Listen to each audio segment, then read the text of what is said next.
shit. Words. Bro, I want to talk to you guys about my boy Fred London, man.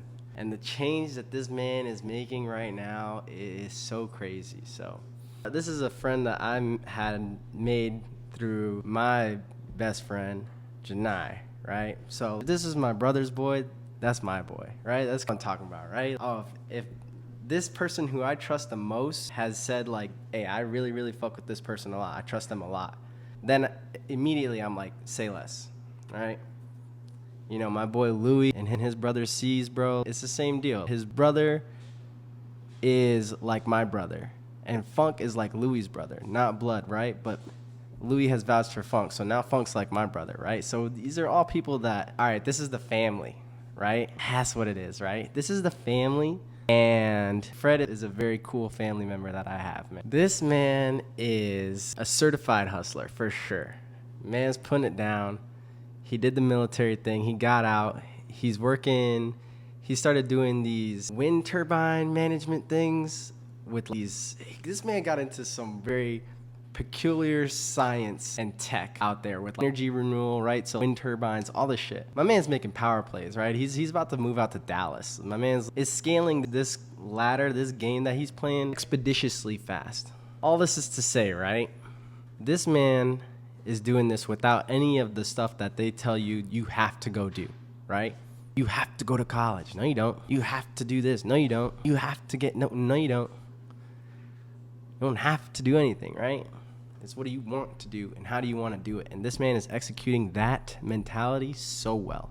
He's doing a lot better than a good majority of the middle class. And if I was to put him in a percentile, I'd probably say he's definitely a top 10 percenter. In terms of the people of the middle class.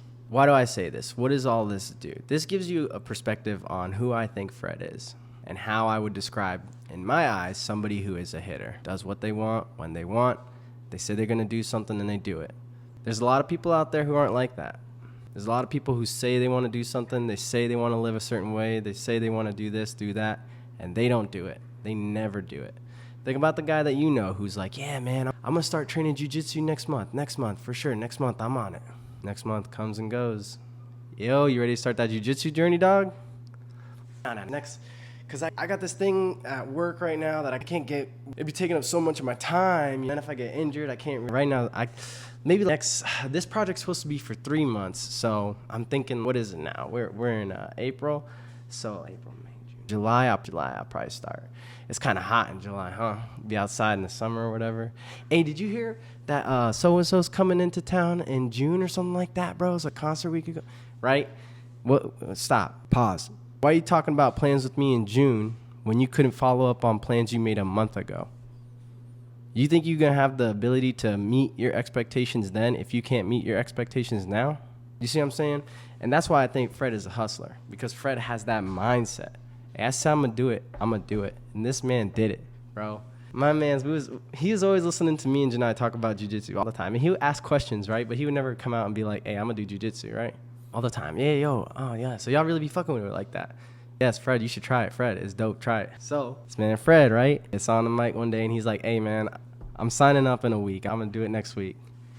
And me, once I hear, especially if it's like one of my boys, like if it's family to me and you say you're going to do something, I'm like around the clock. Like, you still doing that thing, right? All right, dope. I can't wait for you to start. You start it in 6 days, bro. This is going to be so sick. Yo. 4 days. 4 days till jiu-jitsu, huh? That's just going to be crazy, huh? You ready? And especially me, right? And then I got Janai too, who's also amping. Bro, the two of us are just basically on Fred once he says he's going to do it. We're like, yo, you doing it when? Next week? All right, you coming through? Hey, next week, right? Now he started jiu-jitsu, and this man is adapting and improvising and overcoming so quick. It is the craziest thing to watch, bro.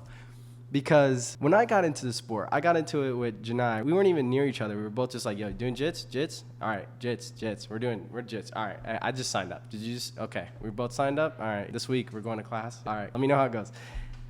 That's pretty much it, right?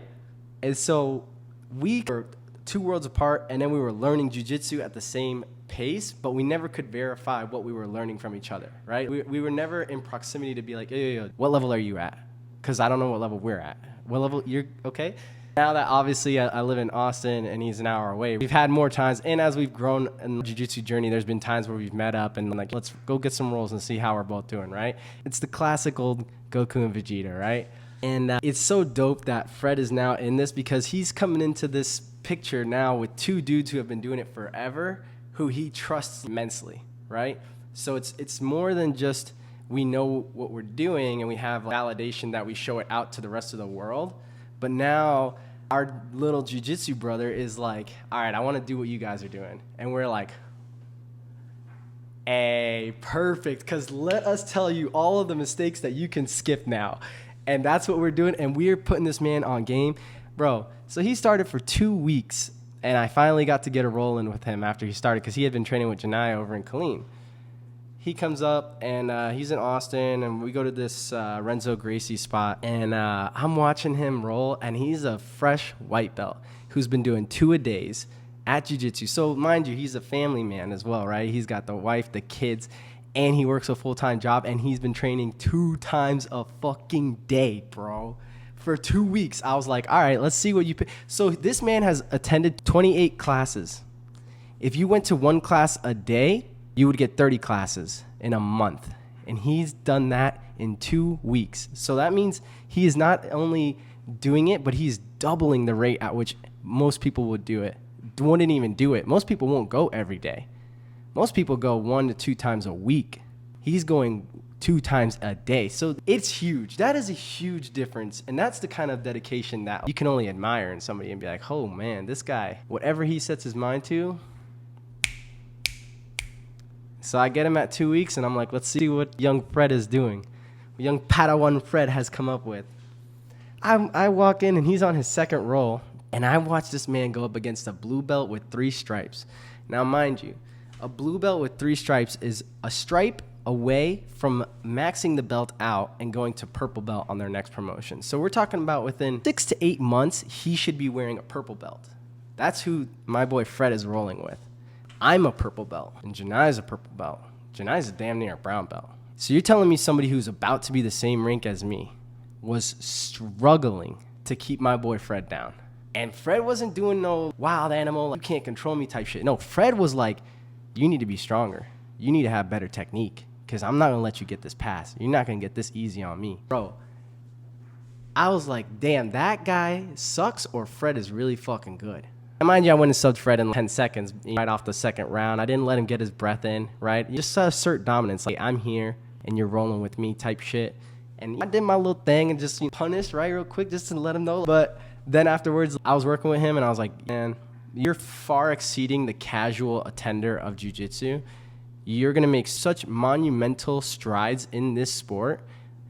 You're going to catch up to where I'm at and where Janai's at in no time, right? I'm talking about most average person takes about 2 years to 2.5 years to get their blue belt. Someone who's really good gets it in about a year. Someone who's disgusting gets it in about 6 months, right? Realistically, like at this rate, within a year for blue belt it would not be fucking far off. I could see him going to a tournament as a white belt this summer and absolutely demolishing the entire bracket. I'm talking about like your 4-stripe white belts, like the dudes who are about to be blue belts. I could see Fred going in there and giving them a very, very, very, very bad day. Like, oh, you thought you were going to get blue belt? That's crazy. I just started. That's who Fred is. So what do I know about being a hustler, bro? What do I know about any of this stuff, right? Like, it's a pretty in-depth interpretation of how I see this man. Gives you a lot of credibility to what I say. May make you start to think that everything else I say, maybe you have some validity, whatever it is. What? It might have a little validity to it. Vernacular, right? Or I could just be full of shit. Who knows? Yeah.